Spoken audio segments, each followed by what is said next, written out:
The influence of black musicians is undeniable. We've all been influenced and impacted by their great contributions to music, whether we realize it or acknowledge it. Nearly every musical genre has ties to black influence. Of course, jazz is a typical example, but even the first genre I learned, bluegrass, Bill Monroe, the de facto leader or founder of that genre, was influenced very early on by black street musicians and incorporated those influences into what later became known as bluegrass music. The influence is undeniable in so much music. Now, in previous videos, I've talked a lot about John Cage, Tony Rice, Morton Feldman, Vassar Clements, Brian Ferneyhough, etc. All of these people were, huge influences on me and were pivotal in my musical life and career. But there's been some recordings that were in my musical life, actually chronologically way before any of that, and perhaps had even bigger of an impact on me. We're going to talk about all of those in just a second. I'm going to introduce you to some artists that have just really changed everything about the way I pursue art and music and listening and just musical arrangements. We're going to look at all those in celebration of Black History Month this month, and hopefully bring some more appreciation to these incredible artists. So join me. Before we go to the discussion about the amazing artists, though, we first need to take a discerning and serious look at a topic that I'll probably cover in more detail in a different video, but for now we'll look at it how it pertains to today's topic, and that is music education. So I graduated from Berkeley with a degree in classical composition, and in that degree there's a lot of studying of historical music, a lot of very little time spent on current contemporary modern artists or music, but a whole lot of the 4 years spent on music history, on studying previous composers and previous eras, etc. I can unfortunately tell you how many black composers we learned about in those 4 years. 0. And furthermore, I can tell you how many other people of color we studied about in those 4 years. 0. Unfortunately, some professors would have you believe that we should even feel lucky that we got to learn about like 3 or 4 female composers. Now, I find this all entirely unacceptable and ridiculous. And even worse than that is that this isn't a unique experience to me at Berkeley. I have heard this same sentiment echoed from all of my musical colleagues across the U.S., that all of their schools have a huge gap when it comes to talking about black composers, composers of color. I mean, Mexico, for example, is a huge hotbed of classical music. And would you ever hear about it in class? Nope. If you would listen to our textbooks and professors, you would think that the entirety of all music is just a couple white males from Austria and Germany, and that's it. Well, obviously, music is a lot broader than that.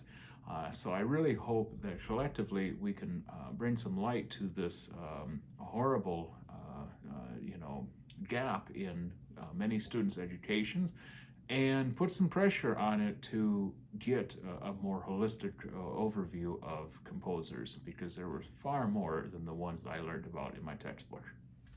Chronologically, the music of black musicians were in my ears long before any other record was, and that's thanks to my dad purchasing 2 compilations that came out on Old Hat Records. First, we have this one, folks, let's see, actually first, I guess, is this one, Violin Sing the Blues for Me, and then we have this one, Folks, He Sure Do Pull Some Bow, and these are really interesting compilations. This is predominantly fiddle music, hence the title. It's fiddlers and bands that featured the violin, and these were some really interesting recordings. They're all 78s. Let's see, this one 27 to 35, this one 1926 to 1949. And these are some really fascinating stories attached to these too, because a lot of these were done in Chicago. Some of these artists, they even had to sneak in like during the off hours of the recording sessions because of the era. But I listened to these when I was a real small kid, and it was before I had any understanding of white music, white musicians, white people versus black people. I had no idea of these things. I just heard this as music that had something to it that a lot of other music I heard didn't. And what that was just this raw feeling, raw emotion, just so much more sensibilities about rhythm and timing and swing and just drive. All these elements of music were like, you know, a million times more evident in these artists than in any other music I had heard up to that point. And I can tell you the truth, that the very first time back in the day when we still had to use MP3 players, when I first got my very first MP3 player, it wasn't any pop music that I put on there. It wasn't even any bluegrass. The very first tracks that I put on my very first MP3 player were these two CDs. And I wore these things out. I have learned so much about just feeling in music from these two recordings. So fast forward many years later, and I meet up with a good musical friend of mine, Uncle Shoe. And he introduced me to a trio titled Martin, Bogan, and Armstrong. I had certainly never heard of the recording he was playing for me, but I really enjoyed it, and I wanted to learn more about them. He showed me a documentary about the Armstrong part of that trio, Howard Louie Bluie Armstrong. That's on Criterion. And I learned, as soon as I saw that documentary, I was mesmerized, and I had to go and get everything I could find about this guy, Louie Bluie. It just something captivated me immediately, and I think it's pretty reasonable why I was captivated. He played numerous instruments. He sang songs in English, of course, but also Mandarin, German, Spanish, probably a lot of others as well. He was a prolific visual artist too, drawing all the album covers of his albums on Flying Fish and Rounder, for example. Just an amazing, amazing person. And I also think it's really cool that the two cities I'm most connected with, Chicago and Boston, were also his homes. So it's a very fascinating person. I truly believe he was a genius in a literal sense. I just really mesmerized by this guy. He inspired me and really influenced me, not only musically, because his music just spoke for itself on how incredible, he approached music and interpreted music, but much broader than that, he showed what it meant to be a true artist. I believe he did the best he could with every single thing, and I really learned that from him.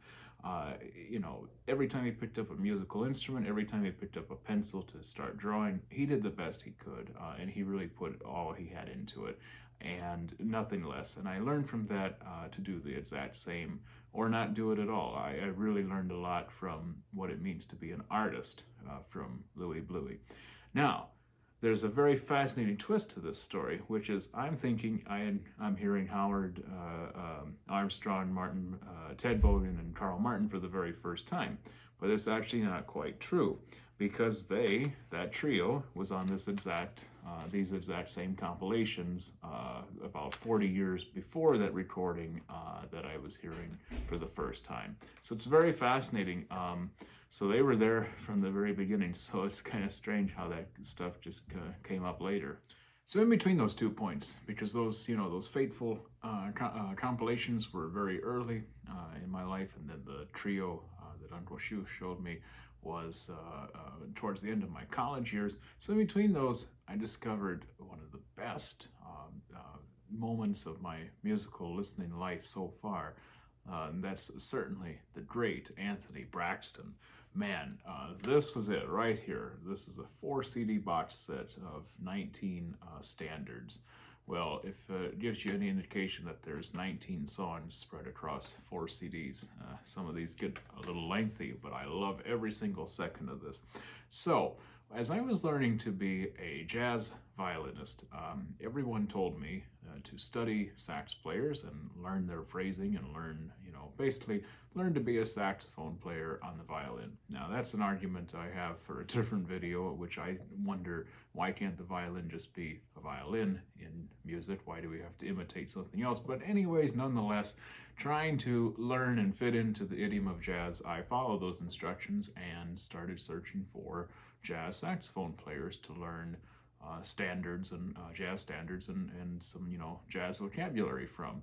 I don't know how it happened, but the first sax player I discovered was Anthony Braxton, and I have since stopped searching for any more sax players after him. That just blew me away and to this day, it is nearly impossible to wrap my mind, and for anyone to wrap their mind around what he's doing. It's just at such a prolific level.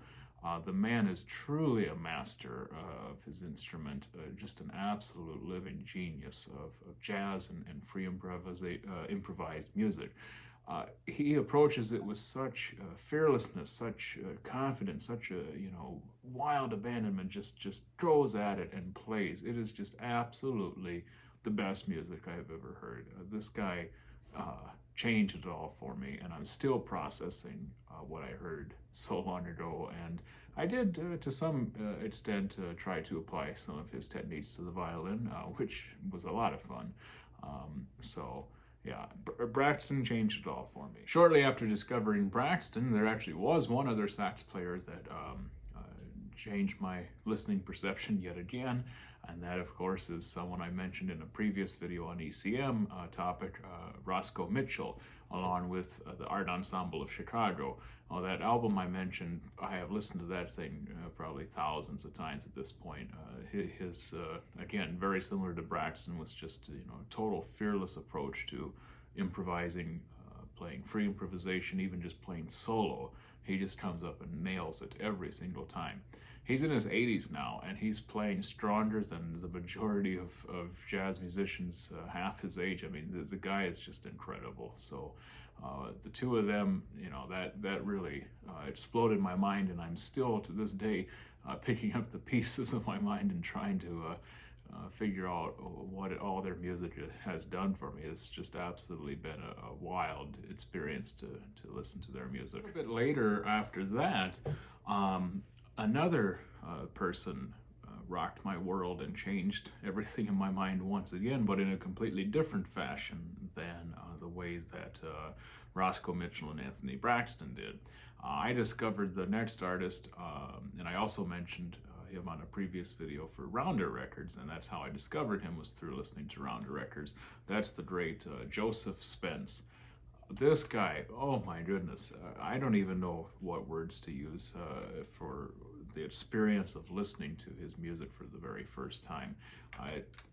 I don't think there is a musician or artist in history that has been able to be captured on a recording with putting so much authentic, sincere, raw emotion into it. He just gives it his all. I mean, halfway through the verse, he even stops singing. He's just so excited. I mean, he is just, the excitement is just infectious. I mean, it's just amazing.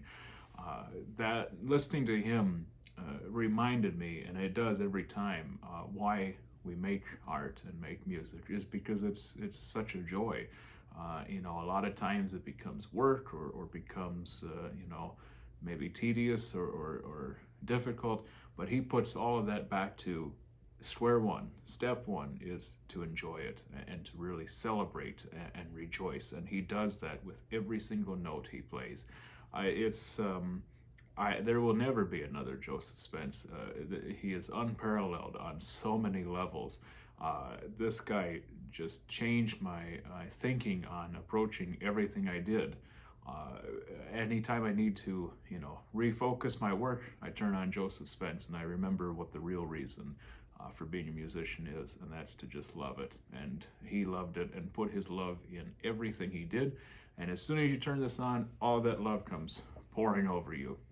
Go check him out immediately. Pause this video, check out Joseph Spence, and then come back and we'll move on to the next artist. So that's been a lot of the music I have been listening to that has just profoundly changed the course of my artistry over these years. Anthony Braxton, Roscoe Mitchell, Howard, Louie, Bluie, Armstrong, Joseph Spence. Those four really have done, so much that words can never properly describe the amount of influence they've done. But I'm not stopping there.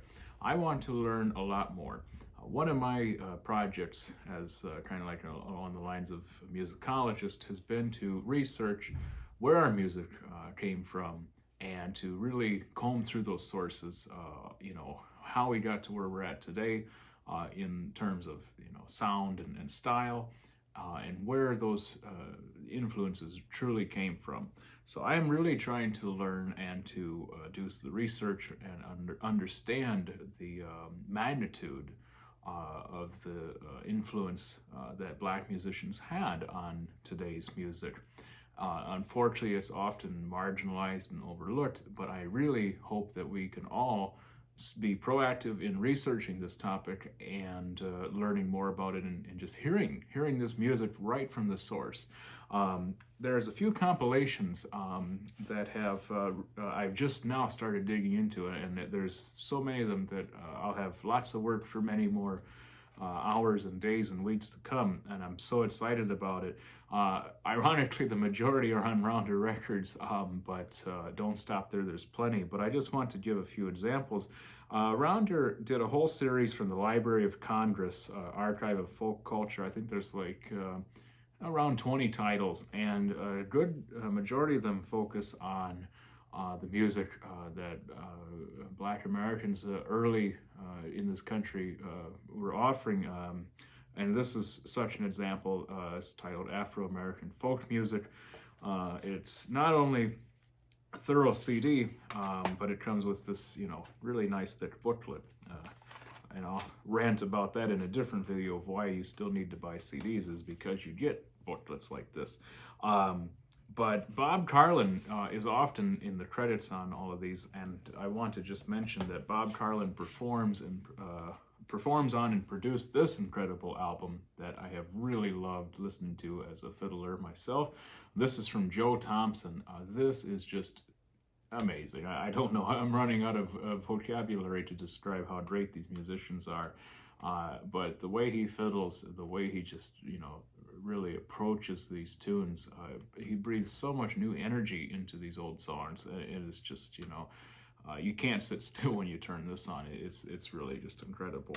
But Bob Carlin is on a lot of those, was behind the scenes and getting a lot of these archive recordings reproduced and put out for a wider audience to get. So there's this Library of Congress series. Also to check out on Rounder is the Deep River of Song, and then also Southern Journeys series. A lot of these recordings were done by the visionary Alan Lomax, so we have him to thank that a lot of these still exist. And one last one that I think is just really incredible. This is part of the Alan Lomax collection. This is a 2-volume set. I think I also mentioned this one on my Rounder video. This is Prison Songs. You might think, that can't be very interesting. This thing is wild. These people were just like natural singers. I mean, they have such a rhythm, such a choir going. It's just absolutely incredible. These are from 1947 to 48. And once again, there's a lot of notes you can read to learn about this. So this has been a lot of fascinating music for me to start diving into, and I've only scratched the surface, so I'm really looking forward to learning more about it and getting to know and understand better the massive impact that this music had on the trajectory of American music. Well, as always, thank you so much for watching today. I really hope that all of us together can take a moment to reflect on the massive impact that Black musicians and artists have had on all of the music that we love and appreciate today. And not only during February of Black History Month, but every single day we listen to music and say, that's not only from one source, that's from many sources. So take a moment to think about that. This is only just one step, in remedying this whole situation. But I really hope that we can all come together and celebrate Black History Month, especially through the lens of art and music. So thanks again, and see you in the next one.